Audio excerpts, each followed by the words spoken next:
इस वीडियो में हम बात करेंगे सेमीकंडक्टर्स के डिफरेंट टाइप्स पे।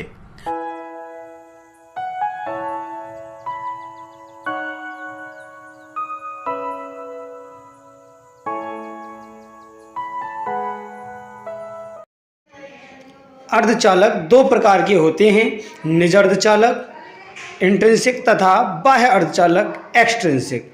अगर बात दोनों के बेसिक डिफरेंस की जाए तो निज अर्धचालक तथा बाह्य अर्धचालकों में अंतर इनकी प्योरिटी शुद्धता पर होता है। इंट्रिंसिक या शुद्ध अर्धचालक प्योर होते हैं। यह 4 संयोजकता वाले परमाणु होते हैं जिसके संयोजी कोष में 4 इलेक्ट्रॉन होते हैं, जबकि बाह्य अर्धचालक जो होते हैं वो इम्प्योर होते हैं, इनमें अशुद्धियाँ होती हैं। यह 3 तथा 5 संयोजकता वाले परमाणुओं से बने होते हैं। बाह्य अर्धचालकों की चालकता निज अर्धचालकों की चालकता से अधिक होती है। बाह्य अर्धचालकों की चालकता अधिक और निज अर्धचालकों की चालकता कम होती है। बाह्य अर्धचालक 2 प्रकार के होते हैं, एन टाइप तथा पी टाइप। इन दोनों प्रकार के अर्धचालकों को हम कोटर तथा मुक्त इलेक्ट्रॉनों के माध्यम से समझेंगे। प्रारंभ करते हैं हम निज अर्धचालक इंट्रिंसिक सेमीकंडक्टर से, जो बनते हैं 4 संयोजी परमाणुओं से, जिनके संयोजी कोष में 4 इलेक्ट्रॉन होते हैं। जैसे कार्बन है, सिलिकॉन है। इसी के लिए हमने एक परमाणु की संरचना यहाँ पर बना रखी है। यदि इसमें प्रत्येक परमाणु पर इलेक्ट्रॉनों की संरचना को माना जाए तो प्रत्येक में 4-4 इलेक्ट्रॉन होते हैं, जिसकी संरचना हम इस प्रकार से बना सकते हैं। ये येलो कलर में दिखाई दे रहे हैं वो सब इलेक्ट्रॉन्स हैं। अगर हम इसमें किसी एक परमाणु को मान लेते हैं जिसके अपने 4 इलेक्ट्रॉन उपस्थित हैं, इस परमाणु के 4 इलेक्ट्रॉन ये वाले अपने हैं। जब ये अपने पड़ोसी परमाणुओं से बॉन्ड बनाता है तो अपने और पास वाले 4 परमाणुओं से बॉन्ड बना लेता है। यहाँ ये सहसंयोजी बंध बनाता है और चारों से एक एक इलेक्ट्रॉन साझा करता है। ये देखिए, इसके बाद इस पहले परमाणु का 1 इलेक्ट्रॉन, दूसरे परमाणु का 1 इलेक्ट्रॉन, तीसरे परमाणु का 1 इलेक्ट्रॉन और चौथे परमाणु से भी 1 इलेक्ट्रॉन इसने साझा कर रखा है। यह साझा करने के बाद बहुत ज़्यादा स्थायी हो जाता है। इसके पास देखिए अब 8 इलेक्ट्रॉन हो चुके हैं। अब यह अधिक स्थायी हो चुका है। बाकी सारे जितने परमाणु हैं वो सब सिंगल स्टेट में दे रखे हैं। अब यदि हम इसे ध्यान से देखें तो ऊष्मीय विक्षोभ के कारण किसी एक इलेक्ट्रॉन को कुछ एनर्जी मिल जाए तो वह अपने बंध के क्षेत्र को छोड़कर अलग से स्पेस में पहुंच जाता है, चालन बैंड में पहुंच जाता है। तो हम कह सकते हैं कि वो फ्री इलेक्ट्रॉन बन जाता है। जिसे यहाँ पहुंच गए ये, तो हमने इसे नाम दे दिया मुक्त इलेक्ट्रॉन। ये पिंक कलर में जो दिख रहा है वो मुक्त इलेक्ट्रॉन कहलाएगा, फ्री इलेक्ट्रॉन है। यह मुक्त इलेक्ट्रॉन वैद्युत चालन में सहायक होता है, विद्युत को चलने में मदद करता है। साथ ही साथ आप यहाँ देख पाएंगे एक गैप बना हुआ है। ये परमाणु स्थायी होने के लिए 8 इलेक्ट्रॉन की आवश्यकता रखता है, जबकि इसने 1 इलेक्ट्रॉन अभी खो दिया था। तो इसके लिए यहाँ पर एक गैप रह जाता है, खाली जगह रह जाती है। हम इस गैप को कोटर कह सकते हैं। खाली जगह रह चुकी है यहाँ पर, इसे हमने क्या नाम दिया? कोटर, खाली जगह। यह दोनों परमाणु में धारा के प्रवाह में सहायक होती हैं। इसीलिए आवेश प्रवाह करने के कारण फ्री इलेक्ट्रॉन और होल्स दोनों को चार्ज कैरियर्स, आवेश वाहक कहा जाता है। आइए समझेंगे होल्स तथा फ्री इलेक्ट्रॉन कैसे चार्ज कैरियर्स चार्ज को एक स्थान से दूसरे स्थान तक ले जाने में सहायक होते हैं। जब इलेक्ट्रॉन अपने स्थान को छोड़ता है तो वह एक रिक्त स्थान छोड़ देता है, होल। बगल वाला इलेक्ट्रॉन उस होल में आ जाता है और वहाँ भी एक खाली होल का जगह रह जाता है।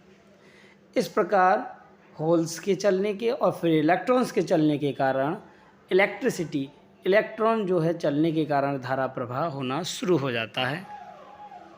तो इसीलिए हम कहते हैं होल और फ्री इलेक्ट्रॉन्स ये दोनों करंट को फ्लो करने में मदद करता है। और यहां पर देखिए ये जो सैंपल है ये प्योर टेट्रावैलेंट एटम्स का सैंपल है, या एटम से बना हुआ क्रिस्टल का सैंपल है। सो इंट्रिंसिक सेमीकंडक्टर हमने बात किया है, ये प्योर होता है, प्योर क्रिस्टल होता है, या हम कह सकते हैं प्योर मटेरियल होता है। और ये जो बनता है ये टेट्रावैलेंट एटम के क्रिस्टल से बनता है। कुछ एग्जाम्पल अगर आप कंसीडर करें टेट्रावैलेंट एटम का, तो जैसे कि सिलिकॉन, जैसे कि जर्मेनियम,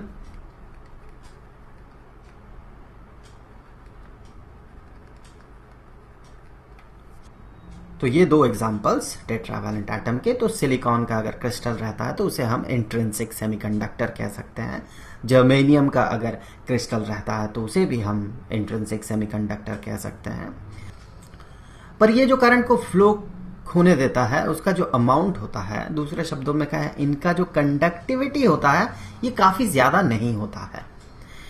इनका कंडक्टिविटी को बढ़ाने के लिए हम उसमें इम्प्योरिटी मिलाते हैं।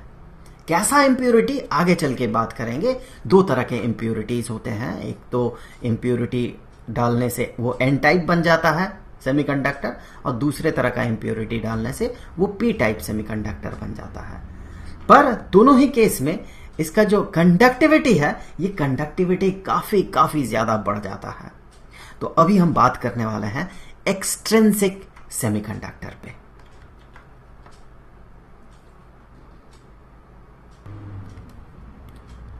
तो जैसे कि इससे पहले हमने बात किया है कि एक्सट्रिंसिक सेमीकंडक्टर तभी बनता है जब हम किसी प्योर सेमीकंडक्टर में इम्प्योरिटी मिलाते हैं।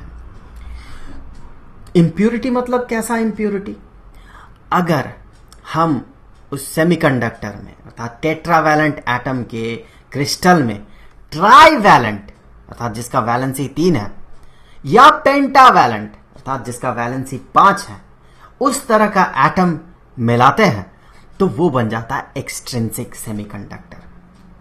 यहां इस सैंपल में देखिए, पहले वाले सैंपल में इस एटम को अगर आप देखेंगे, ये एटम एक ट्राईवैलेंट एटम है। इसका अपना जो इलेक्ट्रॉन्स है, देखिए ये और ये 3 इलेक्ट्रॉन्स है इसका अपना। सो ये एक ट्राईवैलेंट एटम है।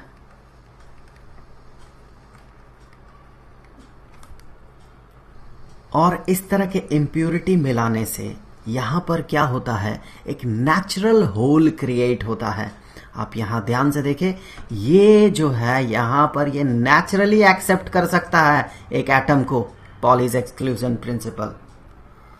तो ये स्टेबल स्टेट में जाने के लिए 8 इलेक्ट्रॉन अपने वैलेंस सेल में डिमांड करेगा, तो यहां पर एक नेचुरल होल बन गया। इसके लिए हमें इस सैंपल को थर्मली एजिटेट नहीं करना पड़ा, इसे हीट नहीं देना पड़ा।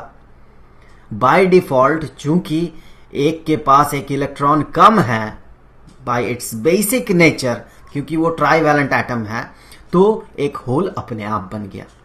उसी तरह से अगर हम पेंटावैलेंट इम्प्योरिटी मिलाते हैं या पेंटावैलेंट एटम को मिलाते हैं प्योर सेमीकंडक्टर में, तो देखिए इस केस में ये जो एटम है इसके पास 1 2 3 4 और 5 इलेक्ट्रॉन्स हैं। तो 4 इलेक्ट्रॉन्स तो शेयर कर लिए अपने आसपास के 4 एटम्स के साथ, और वो 8 इलेक्ट्रॉन वैलेंस सेल में बन गया। जो एक्स्ट्रा बचा एक इलेक्ट्रॉन है वो इतना लूजली बाउंड होता है कि वो अपने आप फ्री हो जाता है, और ये बन जाता है फ्री इलेक्ट्रॉन।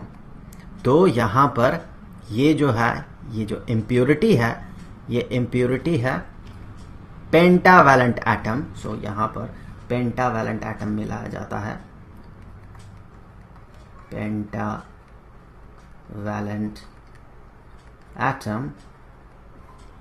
और इसके कारण होता क्या है, इसके कारण नेचुरली क्रिएट होता है यहां पर फ्री इलेक्ट्रॉन, नेचुरली।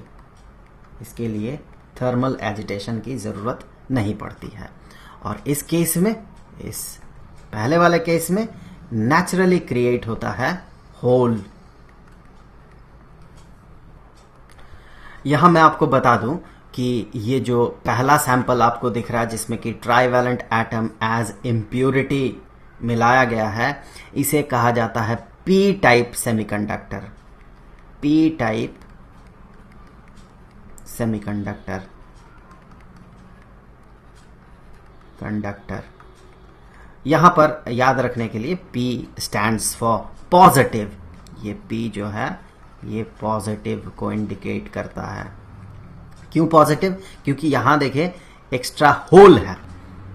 होल मतलब वहां पर इलेक्ट्रॉन ये ले सकता है। इलेक्ट्रॉन नेगेटिव नेचर का होता है तो ये उसे ले सकता है, एक्सेप्ट कर सकता है, इसीलिए मानो इसे माना जाता है पॉजिटिव टाइप सेमीकंडक्टर। और ये जो दूसरा सैंपल है इसे कहा जाता है N type semiconductor, N type semiconductor. N ये याद रखने के लिए ये नेगेटिव टाइप सेमीकंडक्टर।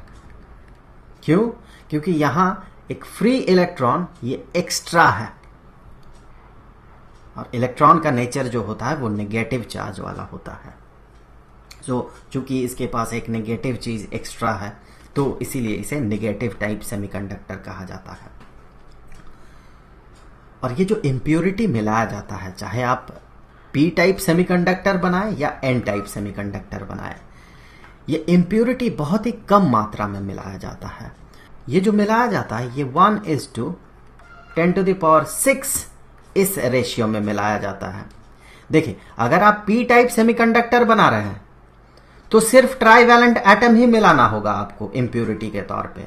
अगर आप एन टाइप सेमीकंडक्टर बना रहे हैं तो आप सिर्फ पेंटावैलेंट एटम इम्प्योरिटी के तौर पे मिलाएंगे। ऐसा नहीं कि इम्प्योरिटी के तौर पे थोड़ा ट्राइवैलेंट और थोड़ा पेंटावैलेंट एटम आपने मिला दिया, नहीं। या तो आपको पी टाइप बनाना होगा सेमीकंडक्टर को या फिर एन टाइप बनाना होगा। चाहे आप पी टाइप सेमीकंडक्टर बना रहे हो, चाहे आप एन टाइप सेमीकंडक्टर बना रहे हो, इम्प्योरिटी जो होता है ये बहुत कम अमाउंट में मिलाया जाता है। यहां से आप समझ सकते हैं कि 10 लाख टेट्रावैलेंट एटम के साथ, प्योर सेमीकंडक्टर के साथ आप एक इम्प्योर एटम मिलाएंगे, अर्थात एक ट्राइवैलेंट या एक पेंटावैलेंट एटम मिलाएंगे, तो आप समझ सकते हैं कि कितना कम इम्प्योरिटी मिलाया जाता है। इम्प्योरिटी मिलाने का फायदा बहुत है। एक तो उसका कंडक्टिविटी बढ़ता है, और भी कुछ कमाल की चीजें होते हैं जिसपे कि हम आगे के वीडियोस में बात करेंगे। जैसे कि ये अगर हम एन टाइप और पी टाइप को एक साथ जोड़ दें तो जो कॉम्बिनेशन बनता है वो करंट को एक डायरेक्शन में फ्लो होने देता है, दूसरे डायरेक्शन में फ्लो होने नहीं देता है, जिसे कि हम डायोड कहते हैं। तो इन सब चीजों पे हम आगे के वीडियोस में बात करेंगे। तो फिलहाल इस वीडियो में इतना ही। मिलते हैं आपसे अगले वीडियो में नए मुद्दों के साथ।